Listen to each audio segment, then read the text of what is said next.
Yeah, if you see that nice, you see this right here, this cross hatching on the cylinders, Yeah. that's what it's supposed to look like.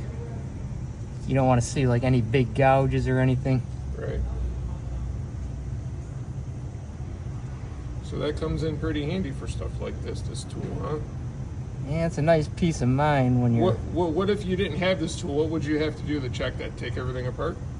pretty much disassemble the engine, Yeah. take the cylinder heads off. So it probably saved you a whole hell of a lot of time there. Yeah, nothing really looks any, that's how it's supposed to look like, just making sure that everything looks all right.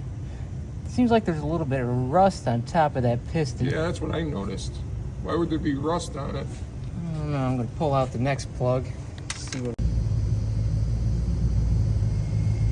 Definitely rust on top of that piston. Yep.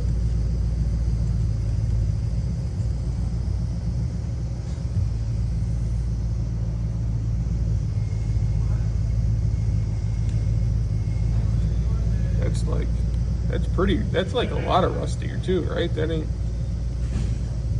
That is very rusty. Piston should not look like that on a car with 90,000 miles. No.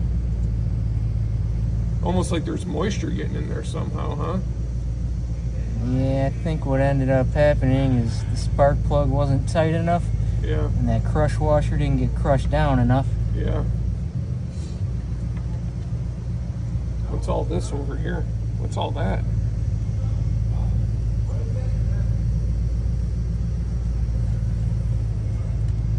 Yeah, the picture is pretty clear.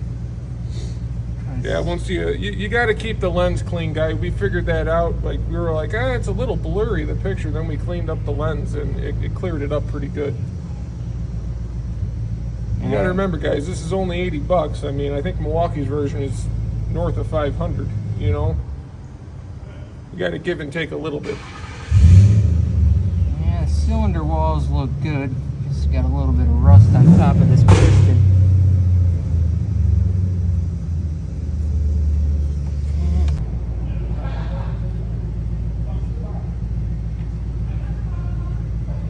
All rusted.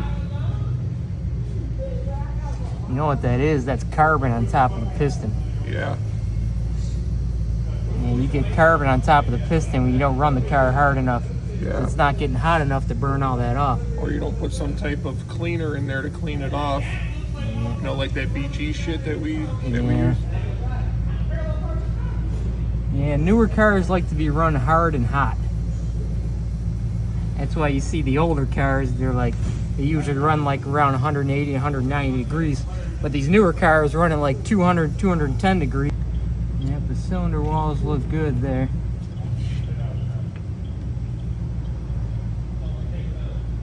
Do you think this tool is handy? Is it a must-have for a mechanic, or can you get around without having it? I mean, is it more of a necessity or a convenience?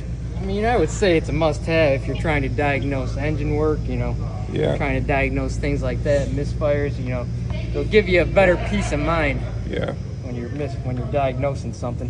I agree. I'm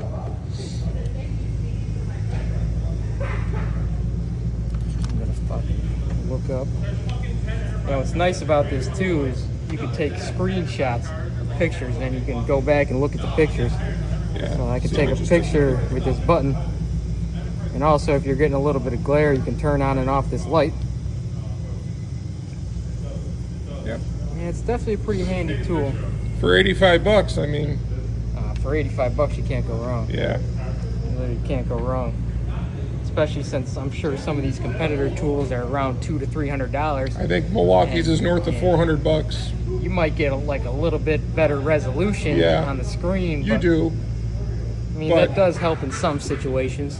But for $85, I mean, it just did the job. You're able to look inside the cylinder and see what it looked like and all that type of stuff. So can't beat it. Nope.